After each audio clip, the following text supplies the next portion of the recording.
C Joseph Vijay எனும் நான்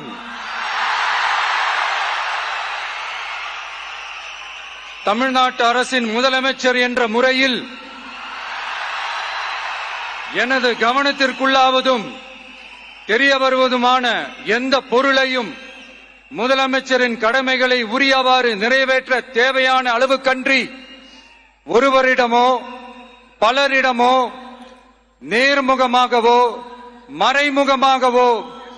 அறிவிக்கவோ வெளிப்படுத்தவோ மாட்டேன் என்று ஆண்டவன் மீது ஆணையிட்டு உறுதிமொழிகிறேன்.